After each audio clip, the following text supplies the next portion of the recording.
무리에게서 스스로 갈라지는 자는 자기 소욕을 따르는 자라.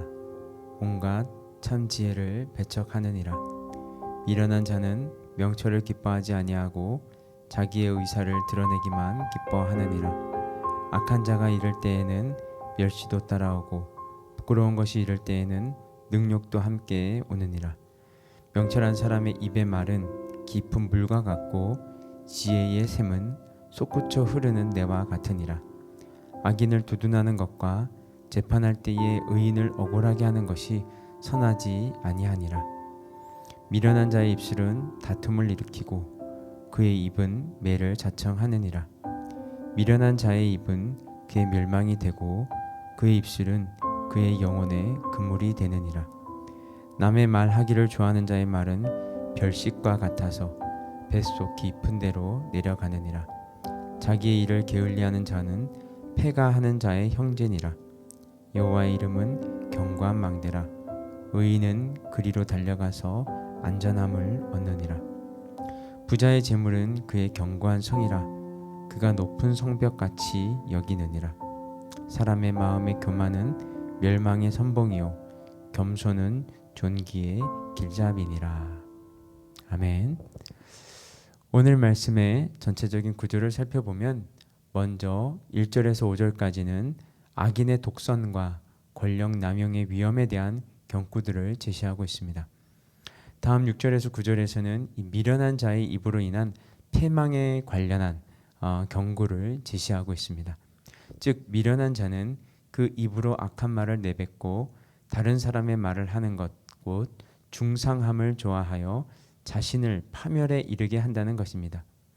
특별히 9절은 자기의 일을 게을리 하는 자가 패가하는 자의 형제라 하였는데, 게으른 자의 특징 중에 하나가 바로 악한 말을 일삼고 다른 사람의 말하기를 좋아한다는 것입니다.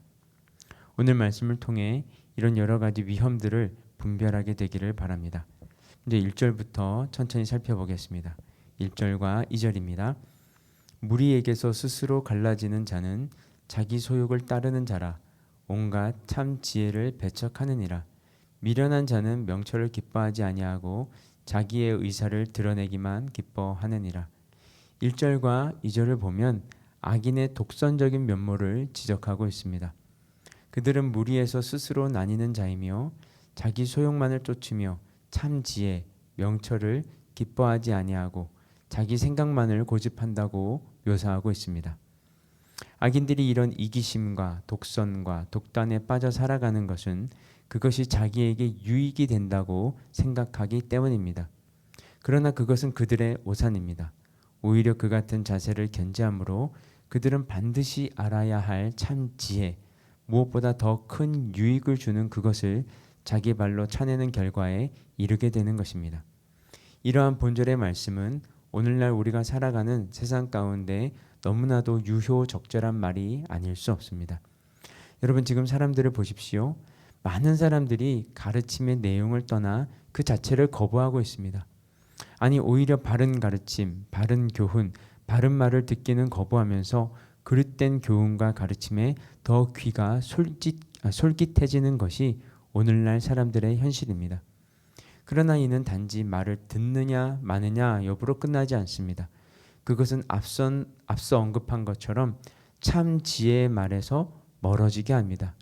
그리하여 더 큰 유익, 더 복된 삶에서 멀어지는 결과를 초래하여 결국 그것을 고집하는 자는 파멸에 이르게 하는 것입니다.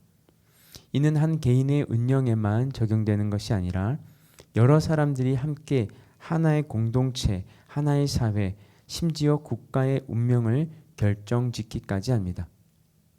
조선시대의 가장 큰 위기였고 나라에 큰 피해를 입혔던 임진왜란은 1592년 조선 14대 선조 임금 때 일어났던 전란입니다. 근데 임진왜란이 일어나기 수년 전부터 이미 침략에 대한 징후가 발견되기 시작했습니다. 그래서 조선 조정에서는 일본으로 통신사를 파견하여 일본의 정세를 살피게 합니다. 그때 파견된 통신사가 황윤길과 김성일이었습니다. 그들은 일본의 정세를 살피고 풍신수기를 대면하고 조선으로 돌아왔습니다. 그때까지만 해도 일본의 위세와 침략 야욕에 대한 두 사람의 의견은 다르지 않았습니다. 그러나 그들이 조정에서 사실을 보고할 때 황윤길은 도요토미 히데요시가 장차 내침할 것 같으니 이에 대비하여야 한다고 말했지만, 김성일은 도요토미 히데요시의 생김새가 쥐와 흡사하며 성격도 옹졸하게 보였다고 말하며 내침에 대비할 필요가 없음을 주장하였습니다. 이는 당시 서인에 속했던 김성일이 서인의 반대파였던 동인 황윤길의 주장에 무조건 반대하려는 의도에서 빚어진 일이 되었습니다. 결국 김성일의 주장이 받아들여져 침략에 대비할 결정적인 기회를 놓치는 결과를 초래하게 되었습니다. 이후 조선은 1592년부터 1597년까지 전란에 휩싸여 전 국토가 왜구에게 짓밟히고 유린과 강탈, 학살로 피바다가 되는 지경에 이르게 되었습니다. 이러한 일은 단지 과거의 일만은 아닙니다. 여러분, 오늘날 이 나라를 보십시오. 어째서 이 나라가 이토록 혼란 가운데 있습니까? 그것은 자기 자신의 이기적인 목적을 위해 다른 이들의 정당하고 옳은 의견들을 묵살하고 반대를 위한 반대를 일삼으며 음해하고 모해하려는 사람들이 너무나 많기 때문입니다. 이들은 무엇이 진리이며 올바른 길인지, 무엇이 진정으로 유익이 되는지에 관심을 두기보다는 어떤 것이 자신들의 주머니를 더욱 든든하게 채울 수 있는 것인지에만 관심을 두고 있습니다. 그렇다면 여러분들은 이에서 자유롭습니까? 여러분 자신이 생각하는 것과 다르다 해도 그것이 참으로 옳고 바른 것이라면 그것을 따를 수 있습니까? 여러분 자신들에게만 이익이 되는 것보다 공동체와 이웃 모두를 위하는 결정을 따를 수 있습니까? 그렇게 할 수 있어야 합니다. 그것이 진리를 따르는 참된 그리스도인의 면모이며 그것이 나보다 남을 먼저 생각해야 할 그리스도인의 삶의 면모입니다. 이렇게 살 때 우리가 사는 세상, 우리가 속한 공동체는 더욱 아름다워지고 소망스러운 내일을 기대할 수 있습니다. 그리고 여러분들이 그처럼 자기 생각보다 하나님의 진리를 쫓으며 개인보다 공동체를 위할 때 결국 그 모든 것이 여러분 자신에게도 더 큰 유익으로 돌아가게 될 것입니다. 다음으로 사절을 보면 솔로몬은 명철한 사람의 입의 말은 깊은 물과 같고 지혜의 샘은 솟구쳐 흐르는 내와 같으니라고 말씀하였습니다. 명철한 사람의 말을 깊은 물과 샘, 이렇게 물로 표현합니다. 여기서 물은 생명의 근원을 뜻합니다. 농사를 짓거나 목축의 물은 절대적입니다. 적절하고도 충분한 비가 와야 가축들이 싱싱한 풀을 먹고 잘 자라고 풍족한 농작물을 기대할 수 있습니다. 4절 말씀을 1절 이하의 흐름에서 비추어 본다면 이 말씀은 앞에서 언급한 미련한 자, 악한 자와 대조되는 자로서 신앙 공동체를 위해 꼭 필요한 사람이 누구인지를 규정한 말씀이라 할 수 있습니다. 즉 본절은 미련함으로 공동체에서 스스로 외톨이가 되고 전체 교회에서 불명예를 안기는 악인과 대조되는 그런 바람직한 교인의 상이 무엇이냐에 대한 답으로 제시되는 말씀이라 할 수 있습니다. 여기에서 명철한 자란 바로 그 사람을 가리킨다고 말할 수 있습니다. 바로 이와 같은 각도에서 볼 때 본절에서 제시하는 바 신앙 공동체를 위해 필요한 사람은 무엇보다도 말이 깊은 물과 같이 맑고 그윽한 사람입니다. 특히 이 말씀은 2절과 비교해서 볼 때 그 의미가 더욱 살아납니다. 2절에서 무엇을 이야기했겠습니까? 어리석은 사람의 한 특징은 명철을 기뻐하지 않고 말이 조급함을 지적했습니다. 그런데 보십시오. 여기에서는 그 어리석은 자와 대조되는 명철한 자에 관해 말하면서 말이 깊은 물과 같다고 소개합니다. 깊은 물이란 다른 말로 하면 길어내기 어려운 물입니다. 다시 말해서 명철한 자는 말을 지극히 아낀다는 것입니다. 그런데 보십시오. 이렇게 깊은 물이라도 일단 길어내면 어떻습니까? 그 시원함이란 말할 수 없습니다. 마찬가지로 명철한 자의 말이 바로 이와 같다는 것입니다. 말을 아껴서 좀채 입을 열지 않지만 한 번 하는 말이 사람의 영혼에 생기를 부여하고 흡족한 기쁨과 유익을 준다는 것입니다. 그러므로 여러분, 바로 이러한 점에서 여러분의 언어를 되돌아보시기 바랍니다.